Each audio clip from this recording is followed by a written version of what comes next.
Well, here I am. 1986 had giant blockbusters, famous sequels, and movies that completely swallowed up public attention. It was one of those years where the biggest hits became so dominant that a lot of smaller or stranger films barely had room to breathe. The movie started! The movie's done! Not really, I just want them to come running in from the lobby thinking that they missed something. But once you start digging past the obvious titles, 1986 becomes a much weirder year than people remember. Some movies were too dark, some were too specific. Come with me? Jimmy, don't be an idiot. Some simply arrived in the middle of overwhelming competition, and a few quietly developed reputations long after their original release. These are some of the 1986 movies that ended up living outside the spotlight, but still left something behind. You over-rotated. No shit. At Close Range is one of the darkest crime dramas released during the decade. Based loosely on the real-life Johnston gang murders in Pennsylvania, the film follows a father pulling his sons deeper into organized crime, while paranoia slowly destroys the family from within. I heard you's a thief. Christopher Walken plays the father with an unsettling calmness that makes the character feel dangerous, even during quiet scenes. Sean Penn's performance gives the movie its emotional center, especially as the story becomes increasingly tense. I love you. Yeah? Motherfucker! Love you too, Dad.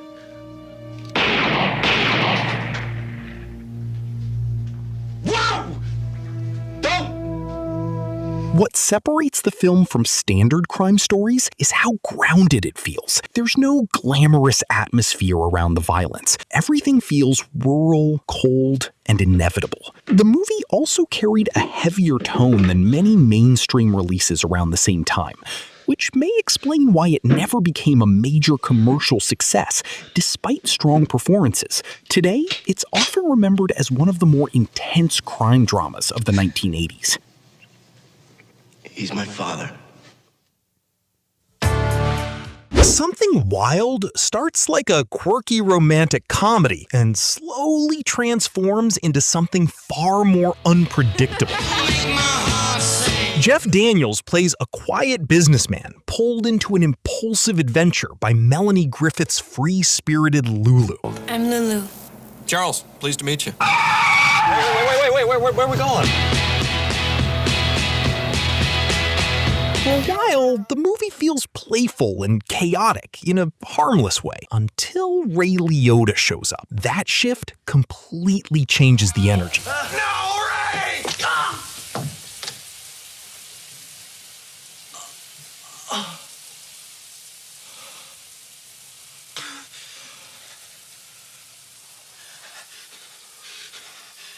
Liotta's performance gives the film a level of tension that catches viewers off guard because the movie suddenly stops feeling safe. Director Jonathan Demme constantly changes tone throughout the story, blending comedy, romance, crime, and suspense into something difficult to categorize cleanly. Wow. Hey! Jesus Christ! Ray, what did... Oh. You okay? Bastard, Ray!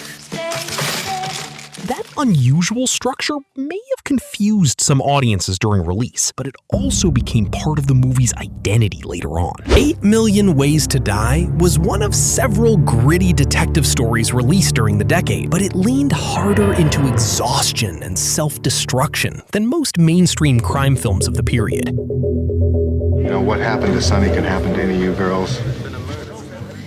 I really don't think so. You don't? No, I don't. Why not? Because none of the other girls have you protecting them, Mr. Scudder. Jeff Bridges plays former detective Matt Scudder as a man barely holding himself together while getting pulled into the criminal underworld surrounding a murdered escort. The movie feels sweaty, unstable and emotionally drained almost from the beginning. Los Angeles itself becomes part of the atmosphere, adding to the sense that everything around the main character is falling apart. I'm getting a little fucking tired of you accusing me of something I didn't do, my man. Either fucking talk to me straight here, or then, hey, man, you talk to me fucking straight. Hey, man, fuck you! Fuck you! You understand what I'm saying? Fuck you! Deja eso. You ain't gonna survive this shit if you hit me with this blackmail shit, baby. You better beware. Suave, Understand what I'm saying? I'm supposed to be intimidated by that. Oh. Take your best shot. It also featured early performances from actors who would become much bigger names later, including Andy Garcia. The production reportedly faced problems behind the scenes, and the final release struggled critically and commercially. But over time, some viewers became interested in the movie specifically because of how rough and chaotic it feels compared to cleaner studio thrillers from the same era. If you want pure 1980s energy captured inside one movie, Thrashin gets pretty close. The film revolves around skateboarding crews battling across Los Angeles, while romance and rivalry collide in the middle of it all.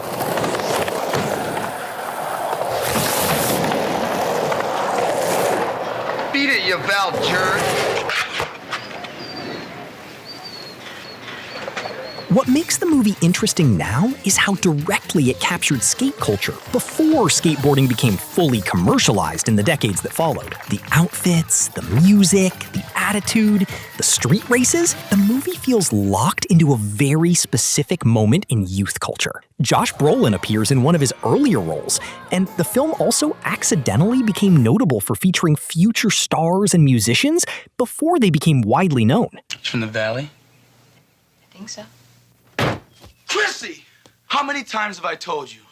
You hang around here, you hang out with daggers. If not, just go home. Okay? That's it. Fine. Fine. The story itself is simple, but the atmosphere became the lasting appeal. These were the overlooked movies from 1986 that weren't necessarily trying to become giant cultural events. Well, I'm here to turn back the time. Matt, take your beer and leave. Look, John, it's Do it!